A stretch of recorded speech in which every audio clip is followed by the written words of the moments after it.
Hello, I'm Rita with Brian, who attended this year's ABTS conference with Ramon. Hi, Brian. It's a pleasure to meet you. How are you doing today? Good, how are you? I'm okay. So what exactly is BTE? Okay, so BT is actually called Bridge to Employment, and it's sponsored by Johnson & Johnson. And what the program really is, it's almost like it's a way for kids my age to be exposed to the workforce, as well as have like actual advice from people that are actually like living their lives. Like we have mentors or coaches, we call them BTE coaches, and I get to talk to them and get their perspective on a lot of things. And in reality, they're someone I could go to for advice. But besides the whole thing, obviously Johnson & Johnson is a pharmaceutical company, and we've been able to go to several trips exposing us to how they manufacture their own products, but all different aspects of the company, from marketing to the actual production of the product. And it's just, I personally think it's a great experience for anybody that's in the program. All right. Can you name one specific thing that a mentor has like helped you with? Yes, so one of my mentors for BT is Tanner. Me and him surprisingly have a lot in common for an adult and a kid to have. One thing he taught me so far was to always be a little bit more open to experiences. He mentioned once how he kind of regretted not going on this one trip, which most people would probably overlook, but it ended up being an experience that he really missed out on. So I think from his little story, I got that idea that maybe I shouldn't be as closed off and maybe say yes to a couple more experiences, even if it's not really in my comfort zone. Okay. I know for BTE, we usually go we're locally, and we usually go to like Johnson & Johnson, and like we work there. But you went to New Jersey, so how is that different from what we usually do? Well, to be honest, the actual trips that we're used to in the BT program, like to go to Malvern, compared to New Brunswick, New Jersey, was completely different. I mean, for once, I stayed over there overnight, so that's something we're not really used to in the regular trips we take.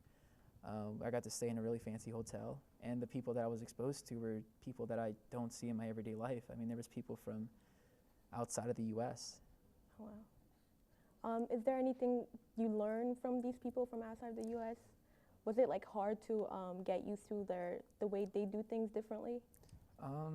Well, at first I was a little, I guess, not sure how to actually interact with them, because I don't really have that much experience with people outside of the country.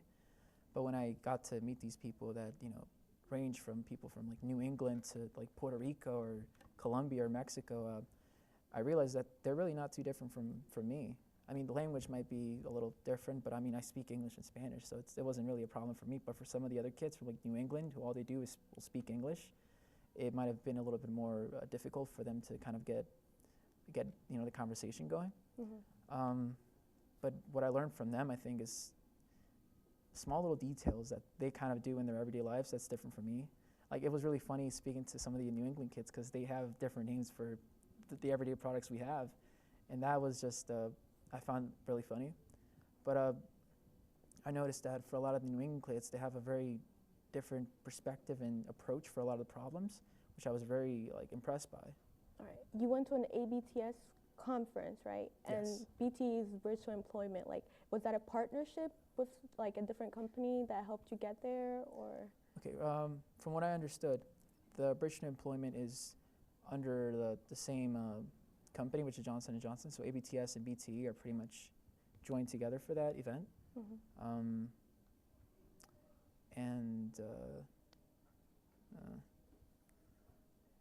Next question.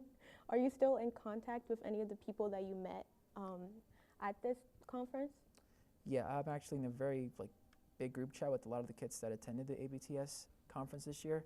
And I mean, I was texting them this morning, and it's again, there's a very big time difference for like the people in New England. Like, they're like 5 hours ahead, and for some of the people in New Zealand, it's like right now would be like morning. It would be like dawn, which is crazy to think about. But like I said, I'm in a group chat with all of them, so I'm in close contact with all of them, and I like to check up on them when I can. All right. Did you do any preparation for this conference? Yes. Tiffany, one of the people that were really in charge of the program, was giving me BTE homework, mm-hmm. which is kind of in preparation for the actual event. We took what I would say is a psychological test to kind of see my weaknesses and differences. And I got to in the end, I got this really thick packet that pretty much explained all of my weaknesses and the areas that I have strengths in. So that was kind of in preparation for a workshop that we had planned. And also, she wanted us to really get to know each individual student, because in the actual email that she sent to all of us, there was a picture and like a small description of what they're looking forward to the program. So I actually took the time to scroll through each one of them and kind of see what they were looking forward to, and I noticed that it wasn't too different from what I was looking for. All right. How was it working with Ramon, the person that went?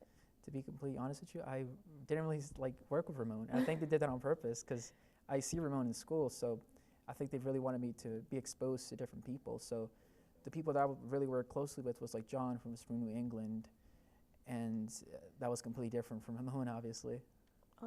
Is there anything that you learned from ABTS? Well, they were really striving for collaboration, and we even got a digital badge by the end of the program, which is really cool. So the whole point of collaboration, I think, made a lot of sense with the scenario we were put in. I mean, we were working with people from different backgrounds, different countries, and I guess they wanted us to be able to work with different people, because in the everyday workforce, sometimes you're going to be put with people that you're not necessarily used to. So having some experience in preparation for that, I think, is a very powerful tool to have. All right. Is there any skills you attained from working with different people and different people from like different cultures or anything like that? Like, was it easier for you to like talk to different people and get to and learn from them instead of like judging them or anything like that? Yes. I think the actual approach I have for my problems, like obviously we have to work in groups, which means I would obviously have to consider their opinions and thoughts and for the end product. But now I had to kind of be a little bit more open to it, even more, because there were people in my group specifically that were, known for just speak Spanish, and some kids weren't. So now I had to kind of help both sides kind of get their ideas across. So I think I was able to improve on the skill that I already had, but I felt even more confident in now. I know you're bilingual. Do you think that helped you in any way? It definitely did. Like I said, there was people from like Colombia and Puerto Rico and Mexico, and obviously they're Spanish-speaking countries. So being able to help translate for the Colombian kid to the New England kid was a very powerful tool in my group. And I think if I wasn't there, I think there would have been a couple issues. All right. Was there any other special moments that like really stood out to you, or? So right off the bat, when we got there the first day, they had planned a dinner cruise in New York. So we took a bus right there, and that was the first real experience I had to kind of meet all the new members for that year. So I really got to bond with them, and a lot of the people never been to New York, so I was able to kind of share that experience with them, because I've been to New York a few times, but not as much as I wish I did. Mm-hmm. So there I got to bond with them. I got to hear about their crazy stories and getting here, because some of them took like 8-hour flights, which is crazy for me to even think about, because I can't sit in a plane for that long. I got to hear what they're kind of looking forward to in the program, and I got to hear about their workshops and how some of them were so excited to be in America, which they were really looking forward to, because not many of them have been outside of the country.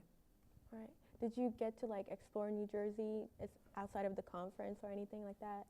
We were actually lucky enough to be scheduled for a dinner at this one really fancy steakhouse. It was Steakhouse 85.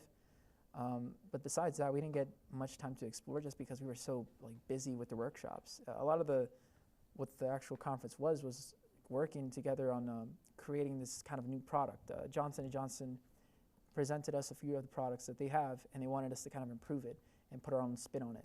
So a lot of what we did throughout the day was just brainstorming and kind of planning out what we want that product to look like.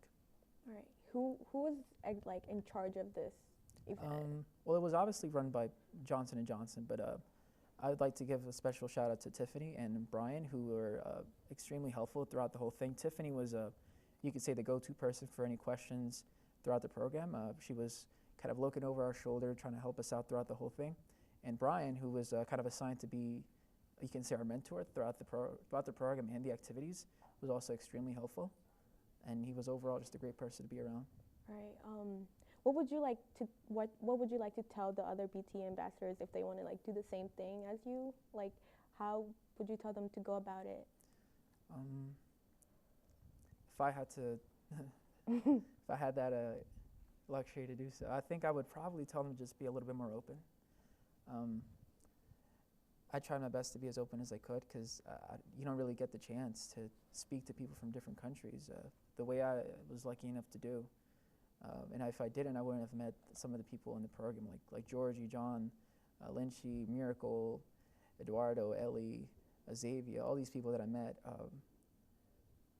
I probably wouldn't have bonded as much as I did with them if I was a little bit more closed off or more reserved. So I would tell them to just be a little bit more open and try to put yourself out there and really try to get the most out of it, as corny as it might sound. All right. Would you do this again, and what would you do differently? In a heartbeat, I would do it again. But differently, I think I would just, well, I don't know what Tiffany would have planned in the workshops, but probably improve the product. Because in the end of the conference, we actually had to present our product in front of this huge panel of people. It was this big conference room, and we had to present a slideshow, and we had to plan beforehand what we were going to say and everything. So I think I would like to improve on the product that we made, and obviously bond a little bit more with the people that I met. All right. I'm Rita, and I'm here with Brian, who went to an ABTS conference. Thank you for being here, Brian. It's my pleasure. It was nice meeting you and hearing what you have to do.